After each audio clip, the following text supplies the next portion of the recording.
ಆತ್ಮೀಯ H16 news ಅರ್ಥಾತ್ ಸೀತಾರಾಮ್ಗೆ ಸ್ವಾಗತ. ನಾನು ನಿಮ್ಮವ MI ಅಥವಾ ಮಲ್ಲಪ್ಪ ಜೋತಾವರ್. ಆತ್ಮೀಯರೇ, ಮೋದಿಯವರಿಗೆ ನಿಧಾನಕ್ಕೆ ರಾಮ ಮಂದಿರದ ಸಮಸ್ಯೆ, ರಾಮ ಮಂದಿರದ ಹುಂಡಿ ಕದಿಯುವಿಕೆ, ರಾಮ ಮಂದಿರದ ಧರಡಿ ಮಾಡುವಿಕೆ, ಇನ್ನೊಂದು ಶ್ರೀರಾಮನ ಆಸ್ತಿಯನ್ನು ಕಬಳಿಸುವಿಕೆ, ಇವೆಲ್ಲ ಸುದ್ದಿಗಳು ಒಂದರಿಂದ ಒಂದು.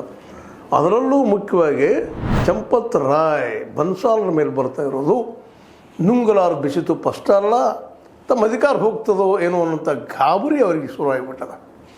ಯಾಕಂದ್ರೆ ವಿಶೇಷವಾಗಿ ಈ ಸಲದ ರಾಮ ಮಂದಿರದ ಈ ಹಗರಣ ಅಷ್ಟು ಸುಲಭವಾಗಿ ಮುಚ್ಚಿ ಹೋಗುವಂಥದ್ದಲ್ಲ. ವಿಶೇಷವಾಗಿ ನಾವಿಲ್ಲಿ ಗಮನಿಸಬೇಕಾಗಿದ್ದು ಏನಪ್ಪ ಅಂತಂದ್ರೆ ಅಯೋಧ್ಯೆ ವಕೀಲರು ಇದ್ದಿತ್ತಂಥದ್ದು.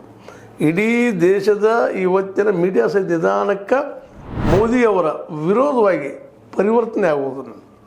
ಯಾಕಂದರೆ ದೊಡ್ಡ ಸ್ಕ್ಯಾಂಡಲ್ ಆಗಿ ಹೋಗ್ಬಿಟ್ಟದ, ದೊಡ್ಡ ಹಗರಣ ಆಗಿ ಹೋಗ್ಬಿಟ್ಟದ. ಇದು ಅಷ್ಟು ಸುಲಭವಾಗಿ ನುಂಗಲಿಕ್ಕೆ ಆಗಲಾರಂಥ ಪರಿಸ್ಥಿತಿ ಆಗಿಬಿಟ್ಟದ.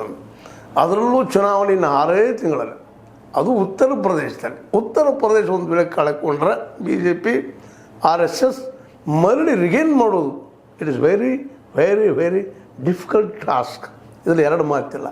ಅದಕ್ಕಾಗಿ ಗಾಬರಿಗೊಂಡಿರುವಂಥ ಅವ್ರ ಕೈಲಿ ಎಲ್ಲ ಅದ. ಇವತ್ತು IT ಅದ, CBI ಅದ, ಎಲ್ಲ ಸಂಸ್ಥೆಗಳಿದ್ದಾವ, ಇಂಟರ್ನಲ್ ರಿಪೋರ್ಟ್ ಕೊಡೋ ಇದ್ದಾವ, ಅವೆಲ್ಲವೂ ಇವತ್ತೇನು ನಡೆದಪ್ಪ ಅದೇ ಸರ್ ರಿಪೋರ್ಟ್ ಮಾಡಿರ್ತದೆ. ಅದರಲ್ಲೂ ಮುಖ್ಯವಾಗಿ ಪ್ರಧಾನಿ ಮೋದಿಯವರು. ಹೀಗಾಗಿ ತಳ್ಳಂಕುಗೊಂಡಿರುವಂತಹ ಮೋದಿಯವರು ತಮ್ಮ ಹಳೆಯ ಸ್ನೇಹಿತ ವಿನಯ್ ಕಟಿಯಾರ್ ಅವರಿಗೆ ಮಧ್ಯರಾತ್ರಿ ಫೋನ್ ಮಾಡಿ ಕೇಳ್ತಾ ಇದ್ದಾರೆ, ಏನದ ಪರಿಸ್ಥಿತಿ ಇದು ಅಂತೇಳಿ.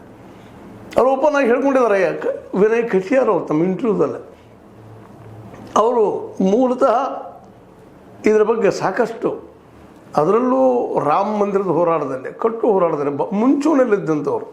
ಹೀಗಾಗಿ ವಿನಯ್ ಕಟಿಯಾರ್ ಒಬ್ಬ ಪ್ರಬಲ ಹಿಂದುತ್ವವಾದಿ ಅಷ್ಟಲ್ಲ, ಶ್ರೀರಾಮನ ಭಕ್ತರು ಕೂಡ. ಶ್ರೀರಾಮನ ಮೇಲಿಟ್ಟಂಥ ನಂಬಿಕೆಗೆ ಸ್ವತಂತ್ರವಾದ ಮೀಡಿಯಾಗೆ ಬೇಕಾಗಿರುವುದು ಸ್ವತಂತ್ರ ಧ್ವನಿ. ಆ ಸ್ವತಂತ್ರ ಧ್ವನಿ ಉಳಿಸಲು ನೀವು ಮಾಡಬೇಕಾದದ್ದು ಇಷ್ಟೇ. ಅದೇನಪ್ಪಾ ಅಂತಂತಂದ್ರೆ ನಿಮ್ಮ ಕೈಲಾದಷ್ಟು ಸಹಾಯ ಈ ಚಾನಲ್ಗೆ ಮಾಡಿ ಹಾಗೂ ನಿಮ್ಮ ಧ್ವನಿಯನ್ನು